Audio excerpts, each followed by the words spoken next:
This is the Wolves POSTCAST, your instant game reaction for the Minnesota Timberwolves.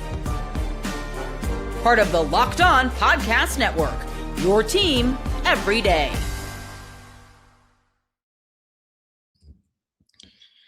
The Minnesota Timberwolves make it 5 in a row as the fun roll down at Target Center, where the Minnesota Timberwolves took down Scotty Barnes and the Toronto Raptors by a score of 115-107.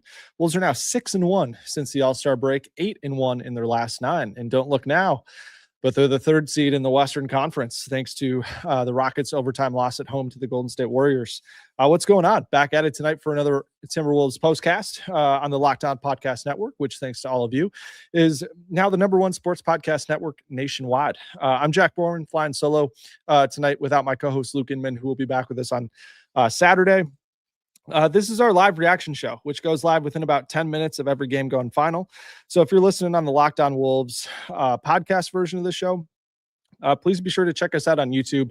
Subscribe there so you can get notified when we go live and you can catch every live show that we do. Also, please go follow our man Ben Beacon, who does an awesome job hosting the Locked On Timberwolves Daily Show, which has gotten some shout outs from some national broadcasters in some of these games the Wolves have played. That's on the Locked On Wolves YouTube feed right here and the Locked On Wolves audio feed, wherever you get your podcasts. Also, please check out the Wolves Squad Show, which started this week, going live twice a week, Tuesday, Thursday, early to, late or mid-morning to early afternoon. That's with myself, former Gopher men's basketball player Parker Fox, Julia Daniels of Care 11, and our guy Sam Ekstrom. We'll get into our player of the game, turning point, what we'll be talking about, our X factor. But first off the top, the Wolves come into this game winners of 4 in a row. Raptors, unfortunately, losing 3 of their last 4 to give Cleveland a bit of a cushion in the 4 spot. So this is a good Raptors team that the Wolves, certainly needed to beat to keep pace in the Western Conference. They came into today tied with Houston for the 3 seed. Like I said earlier, they lost to Golden State in overtime in Houston tonight. What was a really rough game from them. The Nuggets are came into today a game back of Minnesota and Houston. They're playing they're playing the Lakers right now in Denver. The first half of this game, pretty much a back and forth affair, highlighted by a lot of turnovers both ways. But Julius Randle set a great tone early in this game, as did Rudy Gobert. Those two combined for 24 points, 4 assists in the first half to cover up for some Jaden McDaniels foul trouble. He played just 6 minutes in the first half of this one. The first half, 19 of Toronto's 54 points came off of Wolves turnovers. So that was something that the Wolves definitely needed to clean up in the second half. And the Raptors shot the 3 ball well. Not a team that's very much known for their shooting with guys that like to slash and get inside a little bit more. But they shot 50% from 3 to stay within 1 at halftime. But the Wolves just exploded on the middle part of this third quarter. Totally went showtime. We'll get into that a little bit later. The unfortunate part, Reid did re-aggravate a shoulder injury that caused him to miss a game a couple weeks ago that he initially injured in a game against the Spurs here at Target Center back before the All-Star break. But he did come back in the game about 10 minutes later, which was good to see. Fourth quarter, Raptors hung around for the first few minutes of the fourth, kind of lingering in that 3-4 possession game type situation, but Dosunmu, who had a fantastic game this evening, made some big plays as part of what was a great game for him to help the Wolves come out on top 115-107. Just big picture, obviously really good for the Wolves to get into that 3 spot. That's where I think they'll ultimately finish this season. I just think that this Timberwolves team has the second hardest schedule in the NBA the rest of the way. Denver has the hardest schedule, and they also have to reintegrate Aaron Gordon and Peyton Watson, who they'll probably be getting back from hamstring injuries in the next week or so. So probably pretty much an uphill climb for them to try to overcome both Houston and Minnesota for that 3 spot. But if the Wolves can hold on to the 3 spot, would be massive. I mean, you're probably looking at the same way they started last postseason. A quick 5-game series, maybe 6 against the Lakers team that has a negative point differential on the season and is just, had games where they've just really not looked good at all. And we all know what the Wolves were able to do in that series last year. Again, probably going to be LeBron's last season with the Lakers. So you have that going on behind the scenes as well. So just not a team that I think, or excuse me, definitely a team that I think the Wolves would want to play when you consider the alternatives of a 4 or 5 matchup with Denver, and then you'd have to go probably play Oklahoma City in the second round. So the 3 seed would be a fantastic outcome for the Wolves. No question about it. And then other big picture point here, just a really strong game from the Wolves bench. They outscored the Raptors reserves 34-25. Dosunmu continues to just look a lot more comfortable and aggressive on the offensive end of the floor, is a guy that we all know now is really going to push pace and make an impact that way on the offensive end of the floor. But I like that he's just more willing to shoot the ball now and kind of sees his openings and capitalizes on them in order to kind of get himself going offensively, which was nice. He was a game high plus 25 in this one. I also thought Kyle Anderson's floor game was really good in this one. He had 3 assists in his first stint, got Nas a good pass in motion that resulted in a bucket, hit Bones for a 3 from way downtown. And then also got loose off the bounce for a couple good looks at the rim and snaked in pick and roll pretty well with Rudy Gobert as well.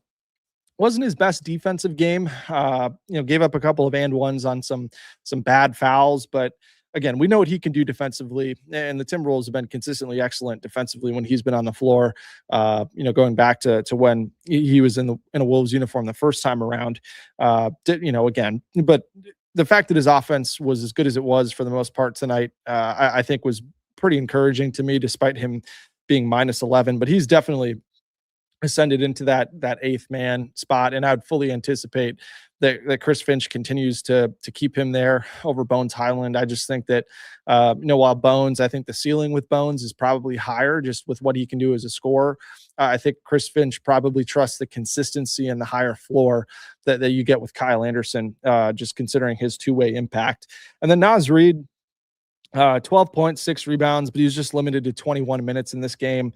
Like I said, exited in the third quarter with a shoulder issue, going for a loose ball on the ground, was kind of wrestling with Sandro Mamukelashvili, and could tell pretty much right away that he had done something to re-injure that shoulder. The game that he missed, he said he couldn't lift his arm above his shoulder, kind of talking like this, couldn't get his arm up above his shoulder. So that certainly kind of gives you an idea of just how much pain he was in and how much he was kind of fighting through to come back from that injury. He took 4 shots after returning. They were all 3-pointers. He missed all of them.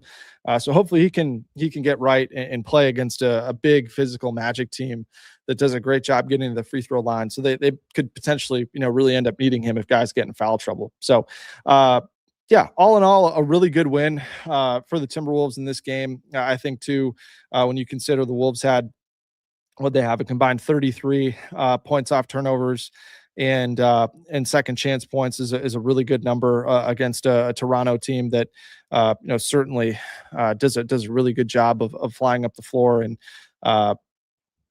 forcing points off turnovers and all those types of things. So for the Wolves to keep pace, only losing those 2 categories by a combined 3 points, I think is a pretty good night at the office from them, knowing that the Wolves are probably going to win on the 3-point line, which they did 13-9. And then they also won from the free throw line, which was encouraging considering how much Toronto likes to drive as well. So let's get into tonight's player of the game. This is the Locked On Player of the Game. Yeah, a lot of different ways you can go tonight, right? The Timberwolves did a great job. 6 different guys scored at double figures. That's the third time that's happened this season for the Timberwolves. They're 3-0 in those 3 games. No surprise there. But I want to highlight Julius Randle, right? I think that to be fair and transparent, I've certainly been outspoken when Julius hasn't played well, but I also think I've been pretty equally outspoken when he has played well. And Julius was fantastic for the majority of this game, especially early on. I think when Julius Randle is the guy that's setting a super physical tone, he plays quick and he does things decisively, gets downhill and really makes defenders, kind of tangle with him physically down low.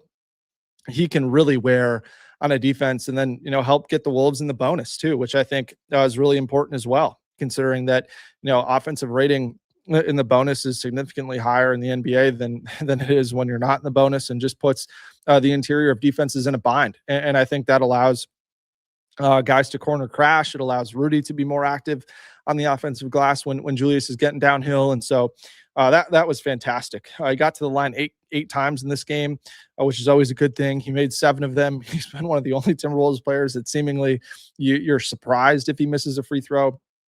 But it was a good free throwing night for the Timberwolves.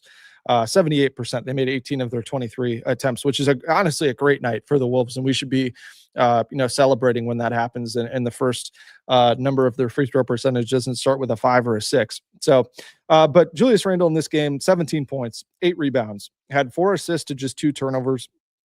And kind of, I think what I appreciated too about this was he kind of got out of the way in the second half. Like when everything was rolling, he definitely could have come in and tried to play the exact same way that he did in the first half, which I think the game necessitated that because, just some other guys couldn't really get it going. Jaden obviously came out early in the first quarter with foul trouble, played for maybe, it felt like 30 seconds in the second quarter before picking up another foul. I think they just needed that from him. They needed him to score a lot more, but the way that he was able to just kind of get out of the way and just be a contributor to everything that was going on instead of trying to, imprint his will on the game in the second half, I thought was really good. So the ability for him to, to do it himself, but also be, very additive when everyone else has it going is great. I think, especially defensively, I thought Julius was good in this game. He had 7 defensive rebounds, which is really important.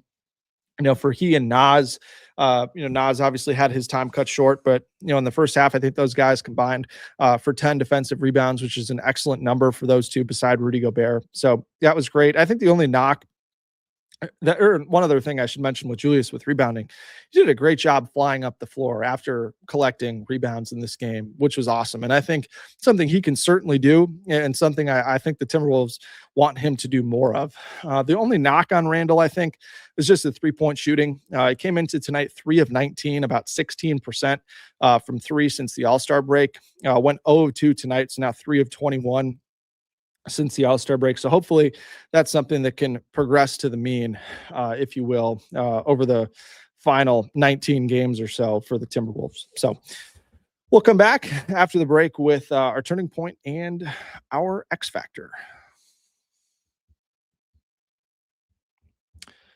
All right. Welcome to the 5-hour energy flavor draft with 18 different flavors to choose from, including new options like confetti craze, fruity rainbow, or cotton candy. There's something for everybody.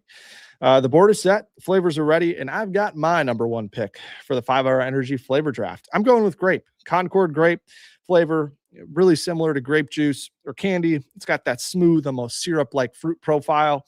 And it's got that classic purple candy style finish we all love. With my second pick, I'd go with Hawaiian Breeze. You can feel the breeze and taste the caffeine. It's made with passion fruit, orange, and guava flavors. It's sweet yet smooth and tangy yet tart. Find your new favorite flavor of 5-hour energy shots available online at 5hourenergy.com or on Amazon.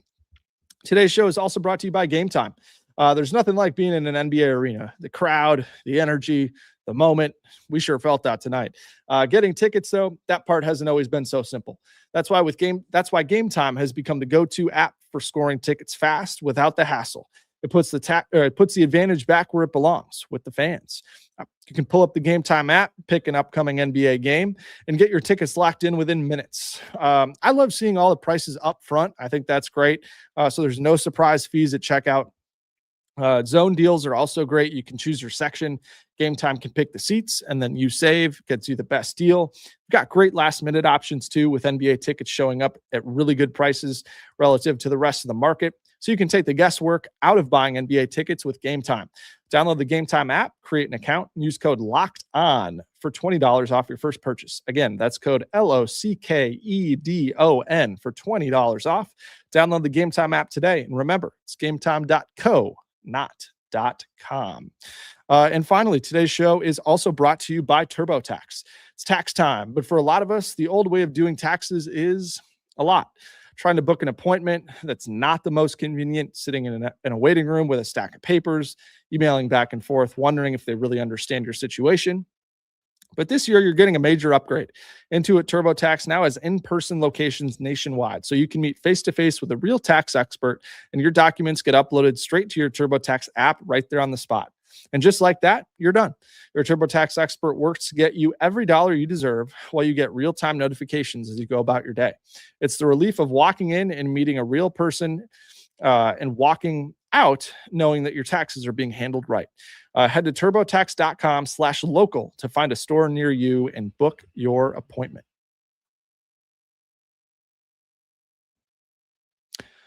All righty. Let's get into tonight's turning point. Time to reveal where the game was won or lost. It's the turning point.